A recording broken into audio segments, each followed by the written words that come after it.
Sweet, perfect. All right, we should be live.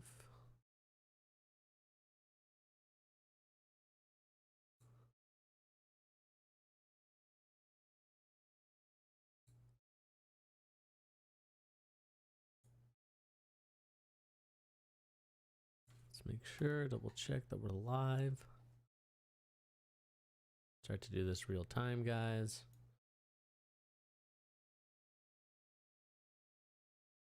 Okay, let's see here.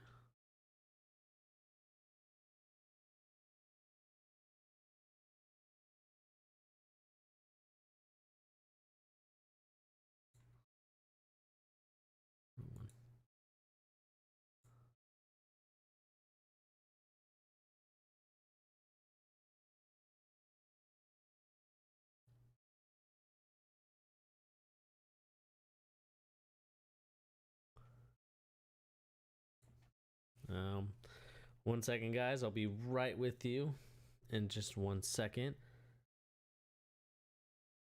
All right. Yo, what's up, guys? It's your boy Bernie here, and again, we're bringing you another live stream, kind of talking some more NBA late game action. Of course, the Denver Nuggets and the Lakers took off in Game 2, and this came down to the wire, and it's the reason why I titled this one, AD calls Kobe to win Game 2. We will talk about this play, but I mean, the one thing that you could say about the LA Lakers is that they definitely are bullying the Nuggets right now. I mean, Jokic is getting bullied in the first half. It's the same story that I'm seeing again and again from Game 1 and Game 2. Jokic gets into foul trouble or gets into it with Dwight Howard, and it really leads the Denver Nuggets kind of scrambling and wondering why they're not playing better. I mean, we're seeing Jokic get 30 points today. That's fine. You know, Anthony Davis had 31. I think Jokic played a lot better today than he normally does. But I'm still a little bit disappointed in the fact that Gary Harris once again struggled in this game. 1 of 6 from the field goals, 1 of 3 from three-point line. And they're going to need Gary Harris to step up his game if they're going to win this one, because without him, I think they're not really viable to score that many points. I mean, luckily, Michael Porter Jr. bailed him out a little bit, scoring 15 points. Adding at least 4 rebounds to them, 6 from 9, which is definitely the amount of shots that's needed for Michael Porter Jr. As he continues to grow and develop into his new role. But I'm still a little bit disappointed in the Nuggets and the fact that Gary Harris has yet to get off and get started to win the championship, or to at least get a game off of the Lakers, because today was especially the game that I thought that the Nuggets should have won. Kind of looking at the field goal percentage, obviously the Nuggets shot terribly from the free throw line, and that's kind of another storyline here. I mean, the Lakers shot perfect. I mean, nearly perfect. They were 18 for 19, which is, of course, a great percentage if you're trying to win the ball game. And it's just a fun thing to watch, guys. I mean, the Lakers right now are on a different level than I believe any of these 4 teams, 4 teams including the Lakers, are at right now. The Miami Heat are definitely not at this level. The Boston Celtics are not at this level. And definitely the Denver Nuggets are not at this level. And it's going to be scary when the Lakers have to come up against one of the Eastern Conference teams, because I'm afraid that with the way that the Lakers are playing right now, it looks like they're a team like on a mission. And, we kind of, compare and contrast the Lakers and the Clippers for one last time. The Lakers were built in wanting to win a championship, while the Clippers were trying to chase the Lakers. And that's the biggest storyline that we talked about the last time we talked about the LA Clippers being the biggest frauds. And then also talking about the Lakers right now who are trying to win a championship. I mean, another great game, obviously, by LeBron James. This time a little bit better in the scoring department. A -9 plus minus, which is very rare for LeBron James to have. But he was 10 of 20, 3 of 8 from three-point land, 11 rebounds, 4 assists. Definitely not the assist numbers that he gets, but also the 6 turnovers. And that's kind of what led the Denver Nuggets back into this game a little bit, especially in the third quarter. And as we continue to watch and continue to monitor each and every situation, I want to see how the Nuggets respond, because this is a game that they really should have won, because they won the turnover battle. They had fewer turnovers than the LA Lakers, only by 2, but still 20 turnovers is 20 turnovers. And if you're going 20 plus, it's basically a coin toss as to who wins the turnover game. It's a coin toss as to who's going to win the game. And I do think that the LA Lakers right now, like I said, they're playing on a different level. They're doing different things. And the one thing I will say, Kentavious Caldwell-Pope is continuing to hit his three-pointers, which they need. Danny Green is struggling a little bit, 3 of 10. LeBron James 3 of 8, and of course Anthony Davis 2 of 4, with one of those being the ultimate game-winning 3-point shot. The one thing I really want to look at here, guys, as we continue is watching this. Hopefully this will be on mute. I don't want to hear it. Just kind of without any copyright strike. So if we guys look at this play really quick, we see that Miles Plumlee there. Pause really quick. If we can just rewind just a second.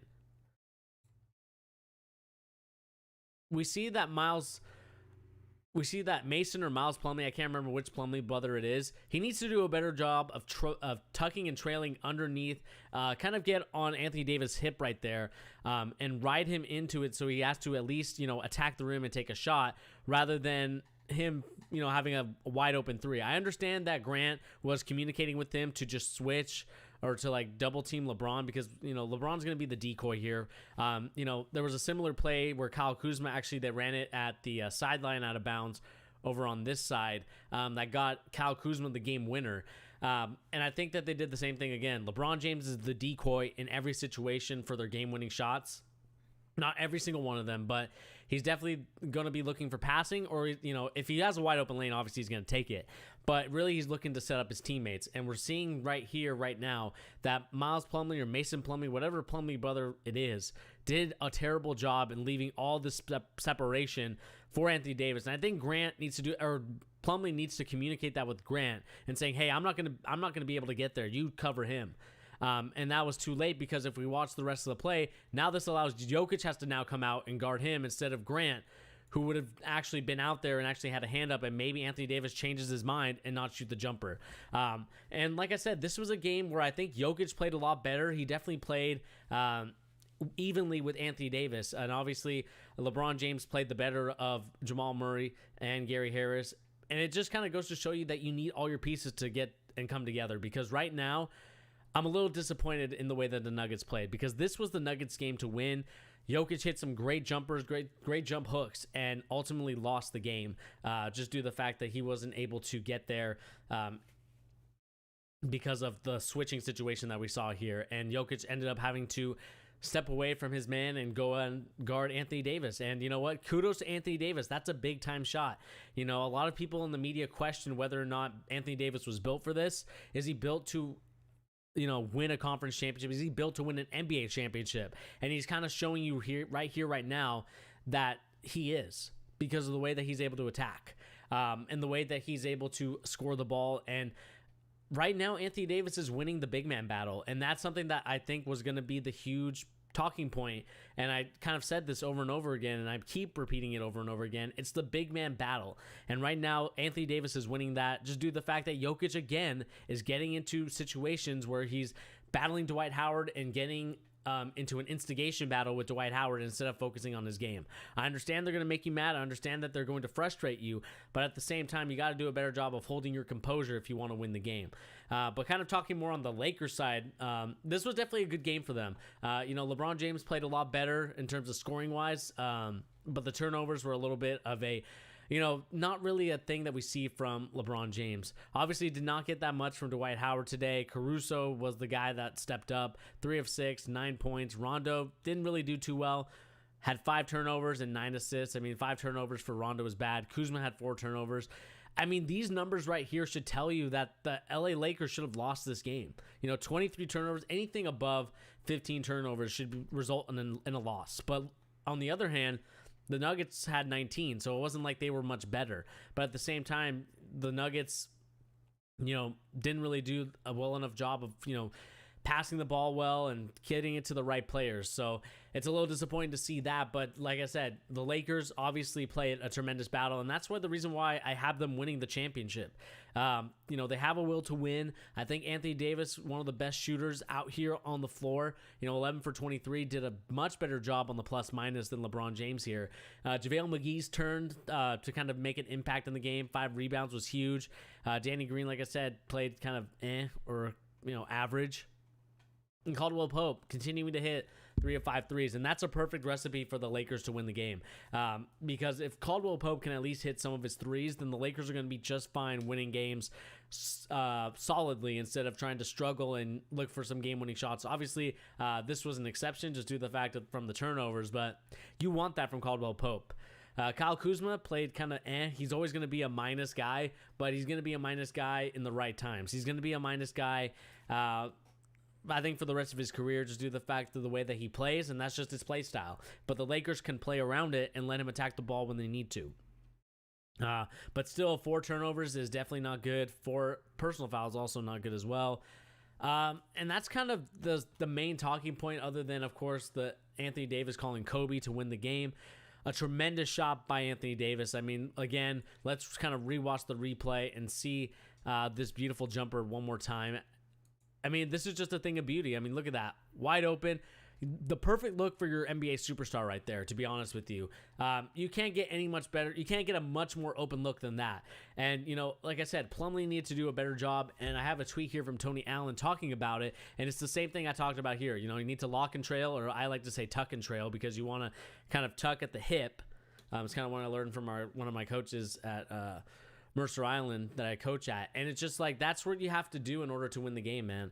And Plumlee just didn't do that. Grant and him had a miscommunication, and it just led to them missing an opportunity to guard him. But, Anthony Davis hit the game-winning shot. That was a winner-go-home game in terms of, you take 2 games away from the Nuggets, you demoralize them more than if it's 1-1.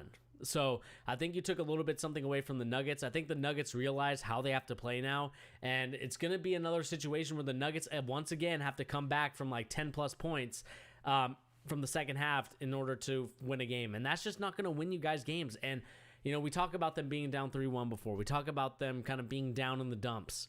But you need more than that, man. You need to really compete and really, get games, because you can only rely on 3-1, down 3-1 so many times before you end up losing. So I want to see a much better, more enthused Nuggets team and able to kind of handle the instigation from Dwight Howard, the instigation from all the other bigs that are on the Lakers. So that's going to be something for the young Nuggets team to kind of learn and understand. But kudos to the Lakers. They did their thing. They did their job. Caruso definitely was kind of the X factor in this game. Definitely did a much better job. And I really appreciate that about Caruso. I kind of brag on him sometimes just for the fact that I think he does a little too much at times. And now that people have scouted him and have film on him, they understand his strengths and weaknesses. But at the same time, something that you kind of plan for is his hustle. And his hustle will get him farther every time, no matter what it is. So, Caruso played 29 minutes, a huge and big 29 minutes, compared to like Kyle Kuzma, who you would think would play a lot more minutes, ends up only playing 21.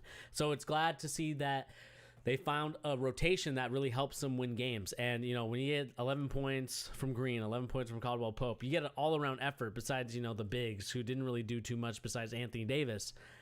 It's going to lead to victories. And that's kind of what LeBron was hoping for when they constructed this team for him. Especially with Rob Pelinka, which we talked about numerous amount of times, him versus Magic Johnson. It's still debatable to me about those two, but Rob Pelinka definitely, made a master deal for Anthony Davis, and this is why they got him, for this exact reason: to hit big shots, to hit game winners, and to attack the basket, attack the paint, and to hopefully get them to an NBA championship and hosting the Larry O'Brien Trophy. But let me know in the comment section down below, guys, if you're watching this post-record. But if you're watching it now, guys, leave it in the chat. What do you guys make of this whole situation with the LA Lakers right now? Do you believe that this is going to be a sweep, or do you guys believe it's going to be a 5 to 6 game series? Because like I said before, I have it as a 6-game series. I think that the Nuggets are going to somehow come back and, get a couple games on the Lakers, but they're not going to win this series because, like we talked about before, the Lakers have just too much power, and right now they're playing the psychological war game on the Denver Nuggets, and we're seeing that the Nuggets are struggling with that. As Jamal Murray's 8 of 19, 2 of 9 from 3-point, which is definitely uncharacteristic for a guy like Jamal Murray, who, before these last couple series was hitting big shots, hitting game winners, and was actually, playing like a really good player from 3-point land. But right now he's struggling a little bit. So we'll see what goes on from here. And like I said, again, Gary Harris struggled again. And that's just something you can't get from your, you just can't get that from your guys, right? You got to make sure that that Gary Harris is going to be playing a lot better because he has been playing awful these last couple series, especially this one.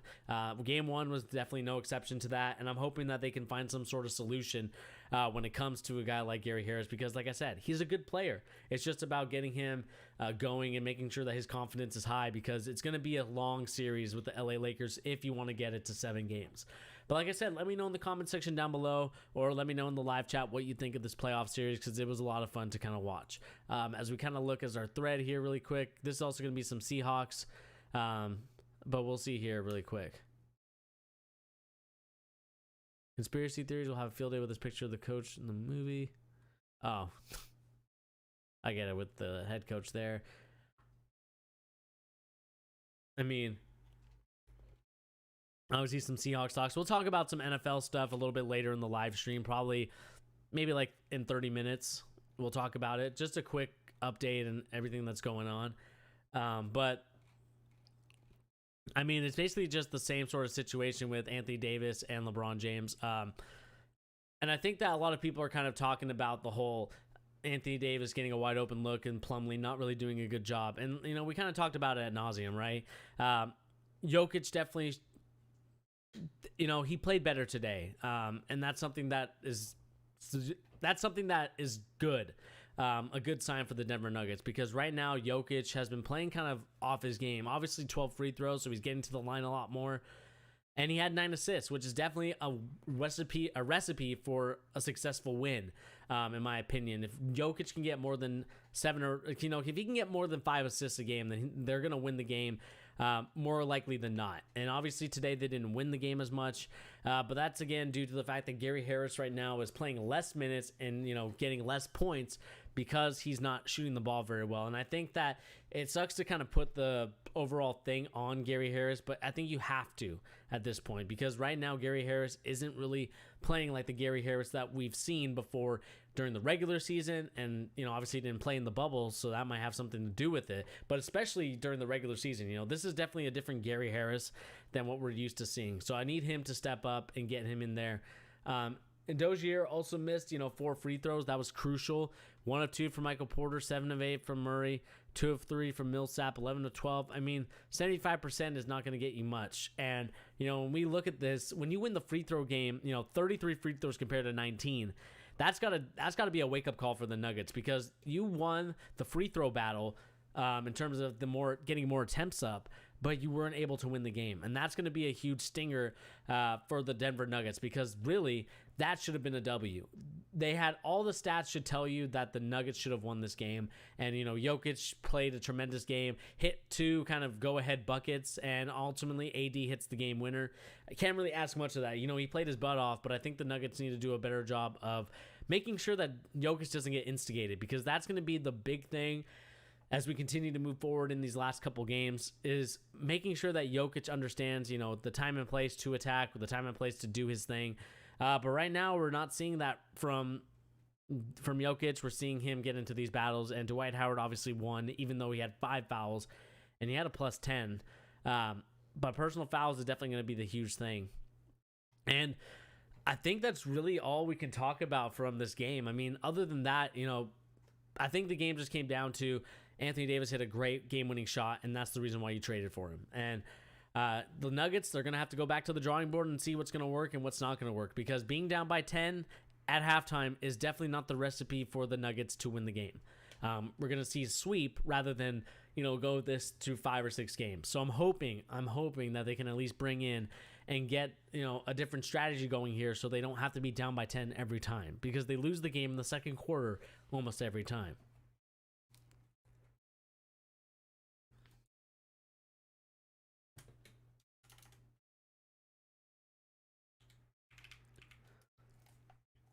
Trying to see if there's anything news.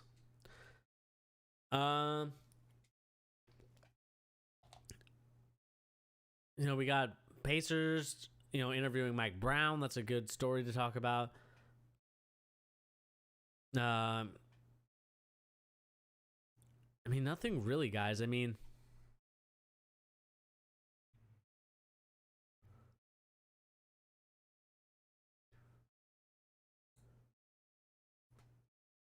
I mean, this might be a story, but not really. You know, Steve Nash kind of saying that Durant's going to play all 5 positions. I mean, I don't know if I could see him playing center. Obviously, he's not a center, but I think that they're going to have some sort of motion offense that allows it to be free flowing, allows there to be more kind of allows him to be more open, and you know he can take advantage off of bigs because he's able to go off the dribble and attack the paint. So I think it's really cool to see that Steve Nash is looking at creating opportunities and creating situations for Kevin Durant to get the basket. I mean, you know, he kind of talks about here, Kevin with his length is a matchup problem for everyone. Kevin can play all 5 positions, and I plan to use him in all 5 positions, said Nash of Durant. Nash also plans to use Kyrie Irving off the ball, adding he looks forward to getting to know the point guard. Kai is a weapon off the ball. He's one of my favorite players. He's kind of a savant with the basketball, excuse me. Nash said, and I really can see Kevin Durant positionless, but with Kyrie Irving, I feel like he has to have the ball in his hands to be effective. He's not one of those guys that's a catch and shoot. His 3-point shot and his ability to score the ball is predicated on dribbling the basketball. It's predicated on going to the right move, you know, the left to right or the right to left, kind of a 1-2 step, you know, shoot a jumper. I think that's more of Kyrie Irving's style. Kyrie Irving is not one of those off the ball guards, in my opinion. I think that he thrives off of having the ball in his hands, able to, you know, rope a dope, do everything with the basketball to attack the hoop. So I don't see Kyrie Irving per se being one of those players that's a positionless or off guard guard. I just don't see it. Not from Kyrie Irving. I see it from Kevin Durant because obviously if you get him in the positions, he's going to take advantage of it. So we'll see what comes up from here. You know, and kind of just continuing to look at everything, guys. There's not really that much to talk about. You know, obviously Wednesday is going to be the Celtics game, so that's going to be a fun one to watch. Anything here? I mean, Bam Adebayo talking about it. I mean, this could be another one. Obviously, congrats to The Last Dance for winning an Emmy for Outstanding Documentary or Nonfiction Series. That's a cool one. The documentary, you know, me and my friend Brad talked about it. It's just a Michael Jordan propaganda film. We're kind of seeing the narrative being shifted, and I'm glad that the NBA is back because I think if the NBA got canceled, the narrative of Michael Jordan would have been tremendous, and it would have been something completely different. And we know that guys like Skip Bayless, who love and adore Michael Jordan like he's like a saint or a godlike figure. I mean, he's a good player. I'm not going to deny that, but I also think that LeBron James should be in that category as well. I think that LeBron James, if he wins this championship, is going to surpass Michael Jordan. And you hear me right. I don't see how he doesn't surpass Michael Jordan because I think LeBron James has done it in a harder circumstance than I think Michael Jordan has done. And I know that's kind of blasphemous to say, and I know that we're going to get a lot of old heads in here talking about how, oh, you know, Michael Jordan went 6 for 6. Yeah, he went 6 for 6, but the competition that he was playing at, I just don't believe it's the same as today. Today, athletes are a lot stronger. They're a lot faster. We see that a lot more players are playing, you know, up to a certain potential, and we're seeing that the close gap between role players and star players is, you know, really close. So I think that LeBron James has done it in a harder era of basketball. Although, you know, it's like we talk about this with like the Pistons, you know, the bad boy Pistons doing all that stuff. That's not basketball. That's football. And I think that we're seeing a sort of situation where LeBron James is doing it against basketball players and not just players that happen to play basketball.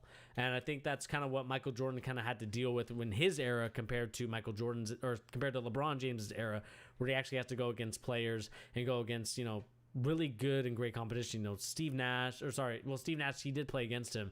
But guys like Tim Duncan, Kawhi Leonard, Giannis, Luka, like all these players, it's going to be a cool, interesting situation to kind of see what LeBron James's career is going to be like if he wins the championship this year. But, you know, still, again, congrats to The Last Dance for winning an Emmy. It was still a great documentary to watch and kind of seeing some things that we haven't noticed, especially when it comes to guys like Dennis Rodman. You know, I thought they could have went a little bit deeper into some storylines, but that's okay. I understand, you know, this is about propping up Michael Jordan and the Chicago Bulls, and it is what it is. I'm just going to say congratulations to winning the Emmy for The Last Dance. And then kind of the last basketball story we're going to talk about here before we move on to football. This looks like a very good and interesting hire for the Indiana Pacers if they're going to get Mike Brown to fill in and win the head coaching job. I would love to see if a guy like Mike Brown could win it, but who knows, right? Because I think with Mike Brown, I think he's more of a defensive guy than an offensive guy, and right now the league is so predicated on offense. And I think if the Indiana Pacers really want to win, I think they need to start looking at some other viable candidates, because I think that they're going to go with Mike D'Antoni, in my opinion. I understand that a lot of people are going to be upset by that just due to the fact that, Mike D'Antoni has been failing so many times. But I think that offensively, he gets players to MVP levels, and we'll see what happens with the Pacers. Will they be able to add players, add pieces to their team so they can start winning games and start getting to the NBA Eastern Conference Finals? Because that's what the owners are looking for.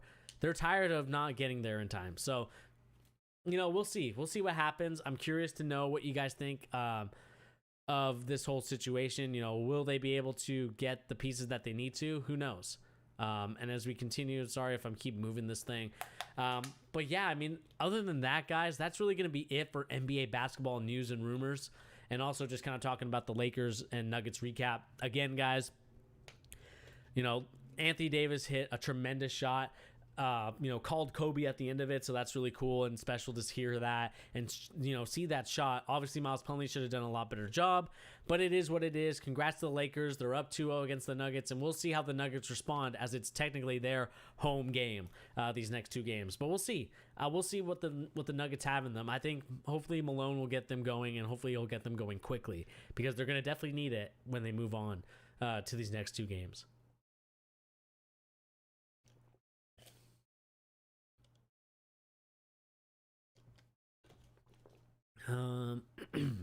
Let's see here. See if there's any other news.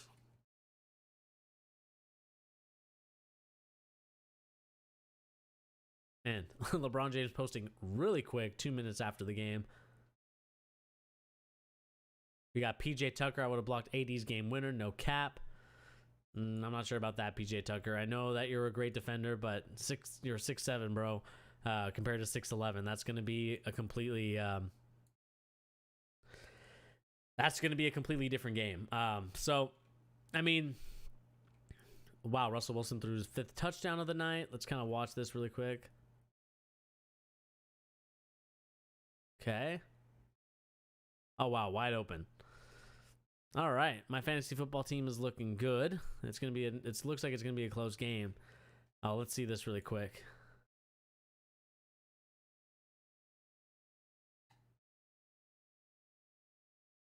Montrezl Harrell getting absolutely clowned on because of his Atlanta Falcons, and he's kind of getting crushed because he blew a 3-1 lead. I don't know about this article. This is kind of an interesting one and kind of way off topic. I kind of want to read this on stream. Is oat milk going to destroy the dairy industry? I'm curious about this. Let's see here.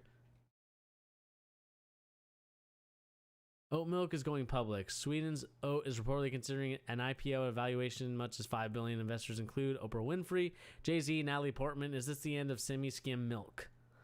Let's see what. I just kind of want to read it. I know that I know we're supposed to be talking about NFL. We're supposed to be talking about basketball here, but it's just kind of interesting that milk is going to be destroyed by oat milk. Obviously, we see China's milk, the oat to soy.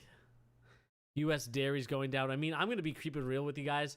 I don't really like to drink milk anymore. I mean, there's certain instances where it's fine, but once I got done with high school, I was kind of done with milk myself.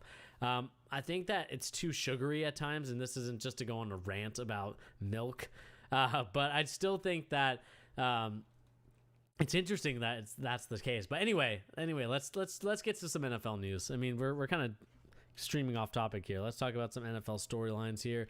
Let's look at the NFL scores really quick, guys. Sad news, obviously, of course, coming from the New York Giants game, as Saquon Barkley has torn his ACL, which sucks because obviously he's one of my favorite players. I think that he's a great player, and it sucks that he doesn't have an offensive line to block for him. Disappointed in the fact that no one blocked for him, and he tore his ACL, and now we're gonna wait to see what the Giants are going to be able to do, because right now it's just Daniel Dimes or Danny Dimes, and you don't know what he's going to do because I don't think he's very consistent. Another storyline, of course, the Eagles losing again. They're 0-2, as many people predicted them to be a NFC East contender. They go down 0-2. The Rams looking like they're going back to the Rams of old with Jared Goff playing a lot better. And they seem to find a lot of good success with guys like Henderson and Brown as their running backs for the LA Rams. McVay is getting back to his offensive play calling genius, it looks like. So we'll see what happens with that. I mean, this division, the NFC West, is going to be the toughest one. I think it's the toughest division in the NFL because we're going to talk about it later. The Arizona Cardinals are also another great team as well. And as we continue to move forward here, the Buccaneers got off to a better start, winning 31-17. Teddy Bridgewater with 2 interceptions. Meanwhile, you have our guy, Tom Brady. I believe he threw a couple of them. He really had some, to be honest, we could have saw Tom Brady throw a lot more touchdowns. I think he could have had at least 3 or 4 touchdowns today, but it is what it is. I thought that the Buccaneers played a lot better today. This one to me is kind of the big one and kind of why we trolled on Montrezl Harrell. 39-40, the Cowboys. The Atlanta Falcons were at one point leading by 20 points. They were up by 15 in the fourth quarter, and they just blew a 20-point lead. Again, the head coach, I believe it's Dan Quinn, I believe is the coach's name. He's going to be on the hot seat, and I think that he should be fired after tonight's performance because really losing to the Dallas Cowboys, who had no chance in that game, who had no business being in that game, you allow them to get back into it, and it's just kind of a situation where I think that we really should be looking at Quinn and wondering why he can't close these games, because there's times where I feel like I keep wanting to call them the Hawks. The Atlanta Falcons are a great team, but they're coached by someone who doesn't know how to kind of control and game manage at times, because when you're up by 20 points, you might as well just keep running the ball, run the clock out, and continue on your merry way and going 1-1 instead of 0-2. Because really, the Dallas Cowboys should be 0-2. I mean, we obviously saw that Dak Prescott played a lot better in terms of yardage, but passing-wise, he was terrible. And Ezekiel Elliott played really well. Dak Prescott played much better off these running plays than he did passing. So I really want to see a step up for the Falcons, because obviously they should have not lost this game. But, you know, I'll let Twitter clown on them. I won't clown on them too much because the Falcons, you blew it. You definitely blew it. Steelers obviously off to the winning ways. Drew Lock got injured in this Denver Broncos game, so that sucks to see. We'll see if it's going to be a lingering shoulder injury for him. Dolphins, Josh Allen played tremendously. Stephon Diggs also had an amazing game. Packers, thank you, Aaron Jones, for my fantasy football team. If I could buy you an acai bowl or whatever else you like to eat, I will buy that for you, Aaron Jones, because you definitely helped me win my fantasy football match today. So thank you so much for that one. The Vikings are an interesting team right now because right now they're 0-2. I'm curious as to why they're not playing very well. You know, Kirk Cousins threw 3 interceptions. Dalvin Cook got the new contract extension, living up to the hype, but it seems like Kirk Cousins is definitely not living up to the hype. After what he said about the Coof, maybe that's poetic justice, but at the same time, it sucks to see that Kirk Cousins isn't getting off to the great start that he normally does, and Phillip Rivers definitely played a lot better today. Still threw an interception, but Jonathan Taylor also went off, unfortunately, due to return of the Mac and his injury. I wish him a speedy recovery, as he also suffered, I believe, an Achilles injury. So it sucks to see that he got injured as well. But you know, the Indianapolis Colts looking a lot better, and the Minnesota Vikings need to go back to the drawing board because down 0-2, the Packers right now are 2-0. So you're going to have to start figuring something out if you want to pass the Packers, because they drafted Jordan Love, but Aaron Rodgers is still the man in Green Bay. Kind of the other game I want to talk about here, the Arizona Cardinals. They're looking like a scary team. Obviously adding DeAndre Hopkins, but Kyler Murray's ability to not only pass the ball but run with the ball, it's something different, man. It's almost like Russell Wilson-esque, and I think that at some point maybe Kyler Murray could become better than Russ. Obviously, Russ is on a different stratosphere, but I think Kyler Murray could be on his way to that prominent, and we could see the Cardinals battling for that second seed in the NFC West, because I think the Cardinals are really that good. Defensively, they're a little suspect. I think they could have done a better job. They honestly could have held the Washington football team. I almost said their other name. They could have done a lot better, and I think we could have saw the Cardinals win today by a lot more, but it is what it is. The Cardinals looking very good, 130-15.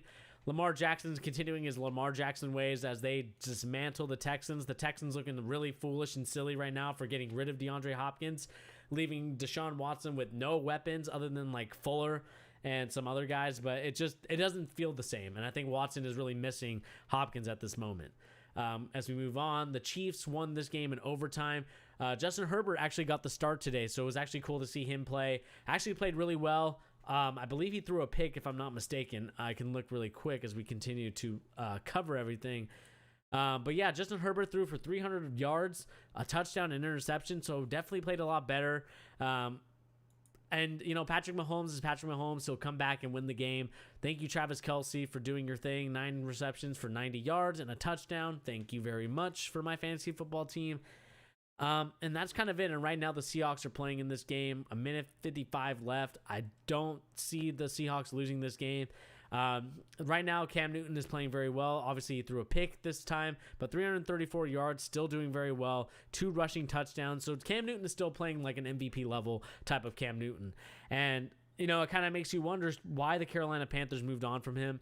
I understand that they weren't really going to go anywhere, but it sucks to see that he went to a team that or sorry, not him, but the Panthers went to someone like Teddy Bridgewater, who hasn't yet recovered from that leg injury. I mean, it was a gruesome one, almost nearly lost him his leg, which I'm glad it didn't cost him the leg. But at the same time, he's definitely not living up to the expectations that the Panthers have. Obviously, there is no expectations. It's really much just Christian McCaffrey or bust. But Cam Newton finding some really good success in New England, and I think Bill Belichick is trying to make it a point and a mission that he can create situations for all quarterbacks, every type of player that he deals with, and I think that it's a really cool situation to see here, guys. I mean, we're watching some greatness out of Cam Newton right now, and we'll see if the Seahawks can close out this game. I don't have it up right now, but I probably will at some point have it up, and I probably will move this here so it doesn't go on stream. Sorry, guys. Not trying to get strucken down for watching the football game, but let's see here.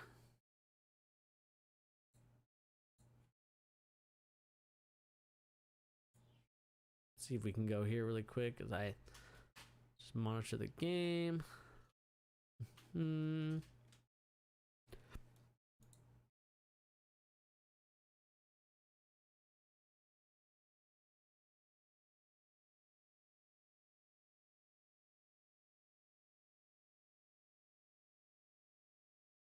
Whoops.